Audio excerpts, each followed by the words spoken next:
بسم اللہ الرحمن الرحیم الحمد للہ رب العالمین والعاقبۃ للمتقین والصلاة والسلام علی سید المرسلین وعلی آلہ واصحابہ اجمعین اما بعد اللہم لک الحمد کما انت اہلہ فصل علی محمد کما انت اہلہ وافعل بنا ما انت اہلہ فانک اہل التقوی واہل المغفرہ۔ محترم سامعین و ناظرین، وظائف کی دنیا علماء ہند چینل پر آج یہ بہت ہی خاص ویڈیو عملیات کے فائدے اور نقصانات۔ جائز عملیات میں فائدے ہی فائدے ہوتے ہیں، اس میں کوئی خطرہ نہیں ہوتا، اور ناجائز عملیات میں بہت سے خطرات ہوتے ہیں۔ اس کی مکمل تفصیلات اس ویڈیو میں انشاءاللہ دوں گا۔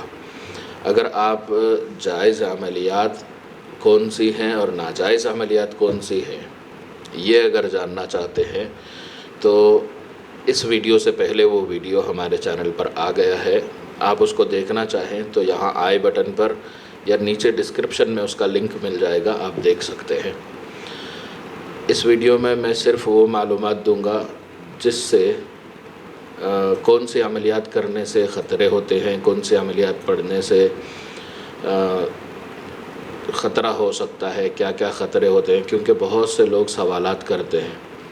جب ہمارے وظیفے دیکھتے ہیں تو بہت سے لوگ سوال کرتے ہیں کیا اس عمل میں کوئی خطرہ ہے، کیا کوئی رجعت ہوگی کیا، یا اس سے کوئی نقصان ہوگا کیا۔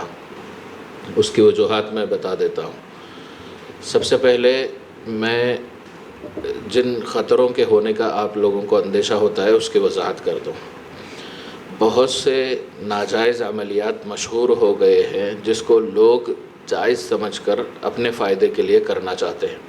جب وہ عملیات کرتے ہیں یا جائز عمل کو غلط نیت سے کرتے ہیں تو ان کو نقصان اٹھانا پڑ سکتا ہے اور نقصان ہوگا۔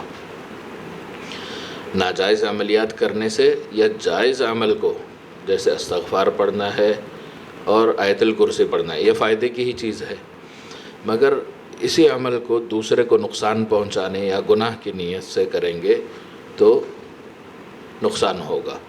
اسی طرح بہت سے لوگ پوچھتے ہیں رجعت کب ہوتی ہے۔ رجعت اس وقت ہوتی ہے جب آپ جادوگری والے یا ناجائز عملیات کرتے ہیں، اس وقت آپ پر رجعت کا اندیشہ ہوتا ہے۔ جب کوئی ذکر کیا جاتا ہے یا تسبیح پڑھی جاتی ہے جس میں فائدے کی نیت ہے، خود کے فائدے کی، دوسروں کے فائدے کی، کسی کو نقصان پہنچانے کی نیت نہ ہو تو کبھی رجعت نہیں ہوتی۔ بہت سے لوگ اس کو رجعت بھی کہتے ہیں، بہت سے رجعت بھی کہتے ہیں، تو یہ اصل رجعت ہے۔ تو یہ سب نقصانات اسی وقت ہوتے ہیں جب آپ عملیات کو غلط فائدے کے لیے، غلط مقاصد کے لیے استعمال کرتے ہیں، یا سرے سے عملیات ہی غلط کرتے ہیں، ناجائز عملیات کرتے ہیں تو خطرات ہوتے ہیں۔ بہت سے ہمارے حضرات عملیات میں آنے سے کتراتے ہیں، خطرہ سمجھتے ہیں، اس میں آنے کے بعد یہ ہو جائے گا وہ ہو جائے گا سوچتے ہیں۔ ایسا کچھ نہیں ہوتا۔ اگر آپ جائز عملیات کو صحیح طور پر سیکھ کر کرتے ہیں تو آپ کو سب سے پہلے جائز عملیات میں آپ کا حصار سکھایا جاتا ہے۔ حصار کے معنی آپ کی حفاظت کا عمل سکھایا جاتا ہے۔ پھر کچھ اعمال ایسے سکھائے جاتے ہیں کہ جس سے آپ کے گھر والوں کی حفاظت ہوتی ہے، کیونکہ ظاہر ہے جب آپ جائز عملیات سے علاج کرو گے اور لوگوں کے اثرات اور جنات جو لوگوں کو پریشان کر رہے ہیں ان کا علاج کرو گے تو وہ لوگ سمجھتے ہیں، بہت سے لوگ سمجھتے ہیں کہ پھر یہ پلٹ کر ہم پہ حملہ کریں گے۔ تو اس حملوں سے بچنے کے لیے جائز عملیات میں سب سے پہلے اپنی حفاظت کے اعمال سکھائے جاتے ہیں، حصارات سکھائے جاتے ہیں جو مکمل قرآن کی آیتوں کے ہوتے ہیں اور اسماء الحسنہ کے ہوتے ہیں، درود شریف کے ہوتے ہیں، اکثر آیت الکرسی سے حصار ہوتا ہے۔ تو اس سے آپ محفوظ ہو جاتے ہیں، خطرہ ختم ہو جاتا ہے۔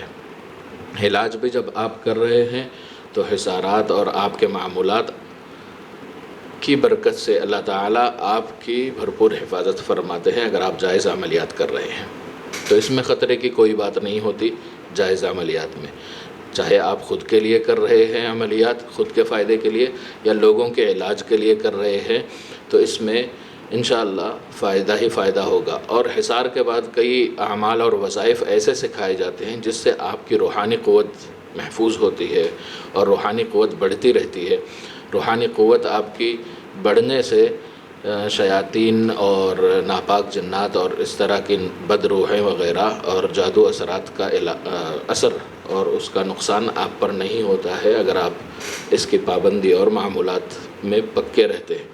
خاص کر مسنون دعائیں جو صبح اور شام کی ہیں، صبح کی فجر کے بعد کی مسنون دعائیں اور شام کی عصر اور مغرب کے بعد کی مسنون دعائیں جو لوگ پڑھتے ہیں وہ جادو اثرات جنات سے محفوظ رہتے ہیں.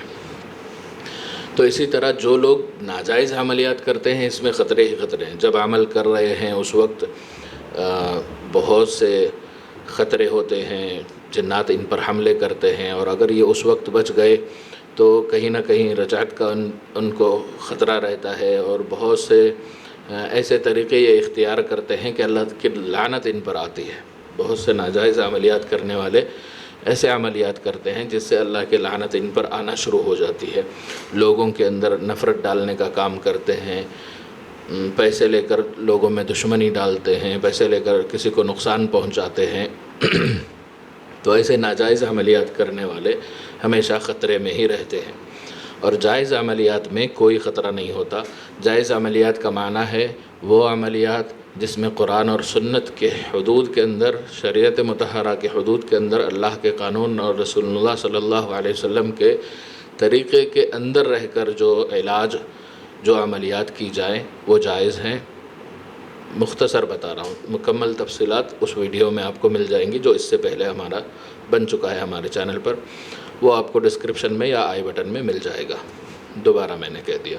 تو اب جو ناجائز عملیات ہے وہ غلط طرح کے منتر ہوتے ہیں اور عجیب طرح کے تعویذات ہوتے ہیں اور جادو منتر کی طرح اس میں چیزیں ہوتی ہیں. وہ ساری عملیات ناجائز ہیں. اس سے بہت سے خطرے ہوتے ہیں. جو کچھ مشہور ہے نا کہ یہ ہو جائے گا، جنات پٹک دے گا اور پاگل ہو جائیں گے یا مجنون ہو جائیں گے یا پلٹ کر آپ پہ آ جائے گا، یا بہت سے اس طرح کے خطرات لوگ سناتے ہیں. وہ سارے خطرات ناجائز عملیات کی وجہ سے ہوتے ہیں. اور جائز عملیات میں آنے کے بعد بھی کچھ چھوٹے سے خطرات ہوتے ہیں جو آپ اگر پابند نہیں رہیں گے. پابند نہ رہنے کا معنی یہ ہے کہ آپ فرائض چھوڑ رہے ہیں، صبح شام کے معمولات چھوڑ رہے ہیں، تو آپ کو خطرہ ہو سکتا ہے. وہ یہ کہ کچھ ناپاک شریر جنات آپ کو پریشان کر سکتے ہیں یا نظر بد آپ کو لگ سکتی ہے. اس سے بچنے کا بہت آسان علاج ہے فرض نمازوں کی پابندی اور آیت الکرسی کی پابندی. پابندی کا معنی ہر نماز کے بعد 1 بار یا 3 بار پڑھ لیں تو بہت بہتر ہے. ناجائز عملیات کے خطرات کیا کیا ہیں وہ سن لیجیے. ایک، اس میں تو ایمان کا پہلے سے خطرہ ہے کہ جو ناجائز عملیات کرتا ہے، جس کو حدیث کی روشنی میں ساحر کہتے ہیں، حدیث کی اصطلاح میں ساحر کہتے ہیں، اردو میں ہمارے زبان میں اس کو جادوگر کہتے ہیں. جادو کرنے والا کافر ہے اور جادوگر کے پاس جادو کروانے والا مشرک ہے. اس میں سب سے بڑا خطرہ یہ ہے کہ آپ کا ایمان ختم ہو جاتا ہے. اللہ ہم سب کے ایمان کی حفاظت فرمائے، ہمیں سچا پکا مومن بنائے اور غلط عملیات سے بچائے. ذہنی خطرات بہت ہوتے ہیں ناجائز عملیات میں. ہمیشہ وہ لوگ خوف میں رہتے ہیں، وسوسوں میں رہتے ہیں، ڈرتے رہتے ہیں، غربت میں رہتے ہیں، عجیب طرح کی بیماریوں میں رہتے ہیں، برے خواب ان کو پڑتے رہتے ہیں، شرارتوں میں ہمیشہ یہ رہتے ہیں. اور ایسے کئی لوگوں کو میں نے دیکھا ہے، غلط عملیات میں جانے والوں کو.